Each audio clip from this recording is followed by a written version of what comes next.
In one of the boldest moves by the government in the war on graft, President Uhuru Kenyatta on March 26th gave a list of 175 public servants implicated in graft a requirement that they step aside for 60 days to pave way for unfettered investigations against them. So unprecedented was the directive that by the end of business on the next day, none of the suspects, who included cabinet secretaries, principal secretaries and governors, had stepped aside as instructed. Push came to shove 2 days later, and Cabinet Secretaries Michael Kamau, Felix Kuskei and Davis Chirchir were forcefully booted out. Soon after, Lands Cabinet Secretary Charity Ngilu, out of the country at the time of the directive, also stepped aside.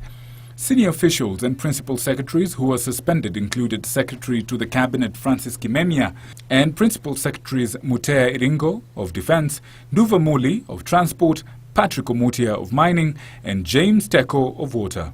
Other top officials forced to quit were the Chief of Staff in the Deputy President's Office, Marianne Keitany, Investment Secretary, National Treasury, Esther Koimet, and Jane Waikenda, who was the Deputy Head of Mission in the Kenyan Embassy in South Africa. All through the 60-day period, the investigations were rocked with deep revelations, political interference and pressure, as well as internal instability.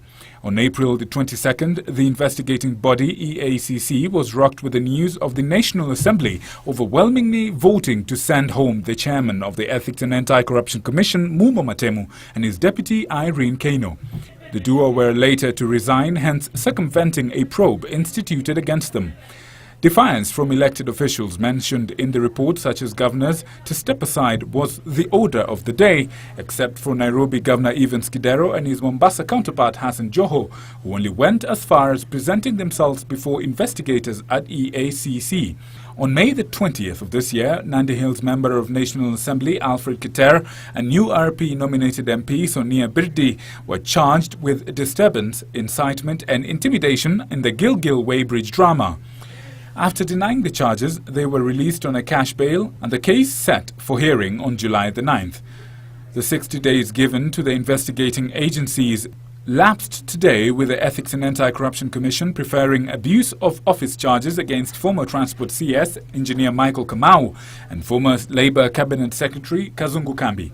It, however, spared former Land CS Charity Ngilu by closing the inquiry against her, while suspended Agriculture CS Felix Kuskei has also survived, but will instead be a witness in an ongoing case. Nairobi Senator Gideon Buvi, aka Mike Sonko, is also likely to face corruption charges.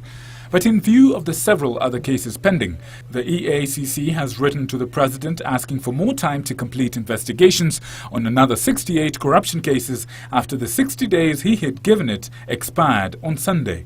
The fate of Energy Cabinet Secretary Davis Chirchir is still in the hands of the Commission, which has not finalized investigations into various corruption allegations against him.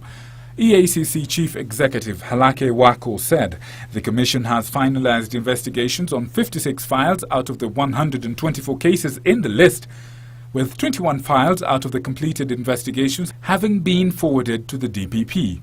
Prosecutions for 19 public officers have been conducted countrywide so far, with another 21 to be charged presently in various parts of the country.